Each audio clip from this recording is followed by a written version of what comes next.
Hello नमस्ते, welcome to etc online. आज के वीडियो में हम लोग पढ़ने वाले हैं क्लास 12th का chapter number 3, journey to the end of the earth. So चलिए बिना देरी के हम लोग करते हैं चैप्टर का एनिमेटेड वीडियो स्टार्ट।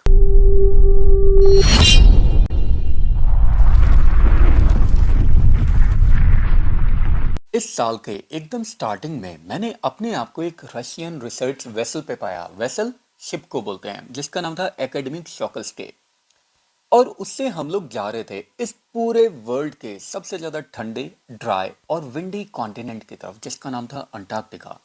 मेरी जर्नी की स्टार्टिंग हुई थी मद्रास के नॉर्थ ऑफ द इक्वेटर के 13.09 डिग्री से। और इसमें मेरी जर्नी में total 9 time zones, 6 check point और 3 बॉडीज ऑफ वाटर और इतने ही सारे इकोस्फीयर्स इंक्लूडेड थे। जैसे ही मैंने अंटार्कटिका कॉन्टिनेंट पे पांव रखा तो अभी तक मैं टोटल 100 आवर्स तक ट्रैवलिंग कर चुकी थी। 100 आवर्स की मेरी ट्रैवलिंग में कार, एरोप्लेन और शिप की ट्रैवलिंग इंक्लूडेड थी। इसलिए जैसे मैंने अंटार्कटिका पे पांव रखा, मेरा पहला जो इमोशन था वो बहुत ही ज़्यादा रिलीफ वाला था, यानी राहत भरा था। क्योंकि अंटार्कटिका चारों तरफ से इतना ज़्यादा फैला हुआ एकदम वाइड लैंडस्केप उसका दिखाई दे रहा था। अनइंटरप्टेड ब्लू होराइजन दिखाई दे रहा था। होराइजन क्षितिज को बोलते हैं, यानी अनइंटरप्टेड मतलब जहां पे किसी तरह से ह्यूमन का इंटरफियरेंस आज तक नहीं हुआ हो। और सबसे मेन बात, मुझे वंडर भी हो रहा था, सरप्राइज भी हो रहा था। वंडर उसकी इमेंसिटी यानी विशालता पे, वंडर उसके आइसोलेशन यानी उसके अलग थलग होने पे। सबसे मेन वंडर मुझे इस बात पे हो रहा था कि कैसे कभी एक टाइम हुआ करता था जब अंटार्कटिका और इंडिया एक ही लैंड मास का हिस्सा हुआ करते थे, यानी एक ही धरती का हिस्सा हुआ करते थे। अब हम लोग पढ़ते हैं पार्ट ऑफ हिस्ट्री यानी इतिहास के पार्ट को। आज से लगभग 650 मिलियन ईयर्स अगो एक बहुत बड़ा सदर्न सुपर कॉन्टिनेंट था जिसका नाम था गोंडवाना। वो एग्जिस्ट करता था। कहाँ पे एग्जिस्ट करता था? जहाँ पे आज अंटार्कटिका है। उस समय चीजें एकदम डिफरेंट हुआ करती थी। ह्यूमंस तो ग्लोबल सीन पे अभी तक आए भी नहीं थे, यानी ह्यूमंस तो पैदा भी नहीं हुए थे। क्लाइमेट उस समय बहुत ही ज्यादा वार्म हुआ करता था, गर्म हुआ करता था, और एक अलग ही तरह की फ्लोरा और फोना की वैरायटी को होस्ट किया करता था। 500 मिलियन ईयर्स तक गोंडवाना थ्राइव करता है, यानी गोंडवाना का पालन पोषण किया जाता है, मतलब वो फलता फूलता रहता है। लेकिन जब डायनासोर्स वाइप आउट हुए थे, यानी डायनासोर्स जब खत्म हो रहे थे और जब मैमल्स अंडर एज थे यानी अंडर वे थे, यानी अपने रास्ते पर मैमल्स का डेवलपमेंट हो रहा था, उस समय इस लैंडमास को फोर्स किया गया अलग अलग कंट्रीज में सेपरेट होने के लिए। और इसने ग्लोब का ऐसा शेप ले लिया जैसा आज हम इसे जानते हैं। अंटार्कटिका को विजिट करना उस हिस्ट्री का एक हिस्सा बनना है। उस हिस्ट्री का हिस्सा बना जिससे हमें ये पता लग सके कि हम लोग कहाँ से आए हैं और आगे हम लोग कहाँ जाएंगे। अच्छा, कहाँ जाएंगे ये कैसे पता लगा सकते हैं? अच्छा, ये स्टडी हम लोग कैसे कर सकते हैं भाई? अगर हमें पास्ट का पता हो तो पास्ट से हम लोग अपने प्रेजेंट को देख सकते हैं कि पास्ट में जो कुछ भी होगा उसका इफेक्ट प्रेजेंट में क्या हो रहा है। तो इसी तरह से प्रेजेंट में जो कुछ हो रहा है इसका इफेक्ट फ्यूचर में क्या होगा, ये हम लोग डिटरमाइन इजीली कर सकते हैं। अब अंटार्कटिका की स्टडी करने का मतलब है हम लोग स्टडी कर सकते हैं cordilleran folds, pre Cambrian granite shield, ozone और कार्बन की स्टडी कर सकते हैं। उनके इवोल्यूशन और एक्सटिंक्शन यानी उनका विकास और उनके लुप्त होने की स्टडी कर सकते हैं। और जब आप लोगों को ये समझ में आता है कि ये सारी चीजें सिर्फ कुछ मिलियन ईयर्स में हुई थी, तो ये सच में दिमाग घुमा देने वाला है। इमेजिन करो यार, इंडिया नॉर्थ की तरफ पुश किए जा रहा है और एशिया के पास में जाके जैम होता जा रहा है और लेयर्स एक दूसरे के ऊपर चढ़ती जा रही है और इससे हिमालयस बने। दूसरी तरफ साउथ अमेरिका नॉर्थ अमेरिका की तरफ ड्रिफ्ट करता जा रहा है और वहां से एक ड्रेक पैसेज ओपन होता जा रहा है जिससे कि कोल्ड सर्कम्पोलर करंट क्रिएट होता जा रहा है, जिससे अंटार्कटिका एकदम जमा हुआ, एकदम दुनिया से अलग हो गया, यानी वहां से नॉर्थ अमेरिका भी पूरी तरह से अलग हो चुका है और इसलिए अंटार्कटिका एकदम बॉटम ऑफ द वर्ल्ड आ चुका है, यानी वर्ल्ड के एकदम नीचे की तरफ। अब एक सन वर्शिपिंग साउथ इंडियन जो कि मैं हूं, मेरे जैसे किसी पर्सन के लिए 2 हफ्ते एक ऐसी जगह पे बिताना जहां पे पूरे अर्थ की टोटल आइस का 90% वॉल्यूम इकट्ठा है, ये सच में बहुत ही ज्यादा चिलिंग प्रॉस्पेक्ट था। प्रॉस्पेक्ट मतलब होता है संभावना।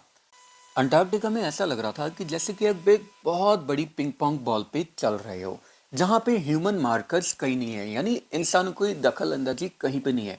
कोई पेड़ पौधे दिखाई नहीं दे रहे, बिलबोर्ड्स दिखाई नहीं दे रहे, बिल्डिंग नहीं दिखाई दे रही। तो आप लोगों को यहाँ के ऐसा लगता है कि जैसे आप अर्थ पे ही नहीं हो, यानी हम लोग धरती पे ही नहीं है। लेकिन यहाँ पे हमें बहुत सारी चीजें दिखाई देती है, माइक्रोस्कोपिक से लेकर माइटी यानी बहुत बड़ी बड़ी चीजें दिखाई देती है।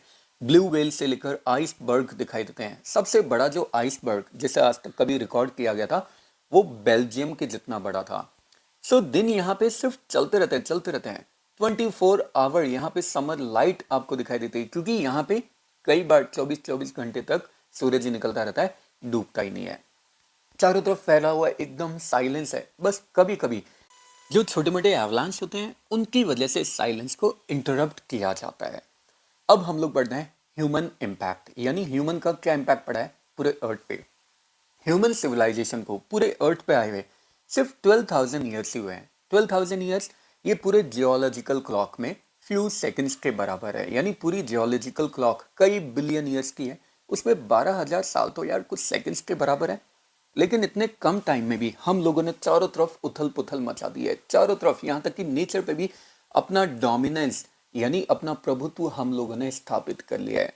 Village, town, city, mega mega cities बनाकर। और जितनी तेजी से ह्यूमन पॉपुलेशन बढ़ रही है, बाकी दुनिया की जितनी भी स्पीसीज हैं लिमिटेड रिसोर्स के साथ उनको हम लोगों ने बैटल करते हुए छोड़ दिया है, यानी परेशानी में डाल दिया है। साथ ही साथ हम लोग फॉसिल फ्यूल को बर्न किए जा रहे हैं और उससे पूरी तरफ कार्बन डाइऑक्साइड की पूरे वर्ल्ड के ऊपर एक ब्लैंकेट बिछ चुकी है, चादर बिछ चुकी है, जिससे धीरे धीरे एवरेज ग्लोबल टेम्परेचर बढ़ता जा रहा है। जब भी कभी बात की जाती है ना किसी भी डिबेट में, तो क्लाइमेट चेंज सबसे ज्यादा बात किया जाने वाला टॉपिक बनता रहता है। क्या वेस्ट की अंटार्कटिक आइस शीट पूरी तरह से पिघल जाएगी? क्या gulf stream ocean current disrupt कर दिया जाएगा? क्या वर्ल्ड का एंड बिल्कुल वैसा ही होगा जैसा हम लोग जानते हैं, मतलब पूरी दुनिया पानी में डूब जाएगी, जलमग्न हो जाएगी? हो सकता है और नहीं भी हो सकता, कुछ भी हो। लेकिन अंटार्कटिका हर एक डिबेट में क्रूशियल यानी इंपॉर्टेंट एलिमेंट होता है।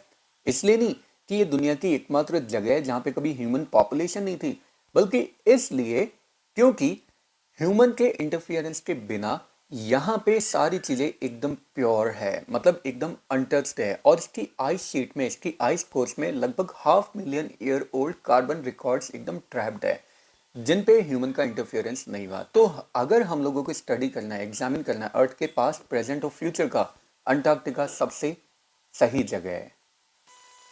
ये जो प्रोग्राम है, इस प्रोग्राम का नाम था स्टूडेंट्स ऑन आइस, जिसमें मैं शॉकल स्टे पे काम कर रही थी। इसका एम था हाई स्कूल स्टूडेंट्स को वर्ल्ड के एंड की तरफ लेकर जाना और उन लोगों को एक इंस्पायरिंग एजुकेशनल अपॉर्चुनिटी प्रोवाइड करवाना, जिससे कि वो अपने अंदर एक अंडरस्टैंडिंग डेवलप कर सके और रिस्पेक्ट डेवलप कर सके हमारे प्लानट के लिए।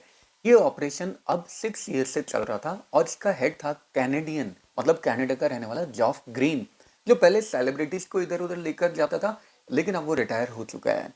और स्टूडेंट्स ऑन आइस से वो ऑफर कर रहा है फ्यूचर जनरेशन को एक ऐसा एक्सपीरियंस देने का जिससे वो पूरे वर्ल्ड को चेंज कर सके उस पर्टिकुलर एज में, जिस एज में वो एकदम रेडी है एब्जॉर्ब, लर्न और सबसे इंपॉर्टेंट एक्ट करने के लिए।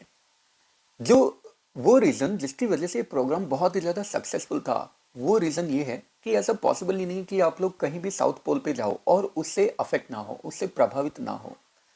अपने घर के कंफर्ट जोन में बैठकर आइस शीट का पिघलना और इसके बारे में बात करना बहुत इजी है, लेकिन जब आप इसे अपनी नज़रों के सामने देखते हो ना, तो आप लोगों को पता चलता है कि ग्लोबल वार्मिंग का जो खतरा है वो वास्तव में झूठा नहीं है। जो साइंटिस्ट वगैरह हमें ग्लोबल वार्मिंग के बारे में बताते रहते हैं कि ये कितना ज़्यादा खतरनाक हो सकता है, ये एक्चुअली इससे कहीं ज़्यादा खतरनाक है।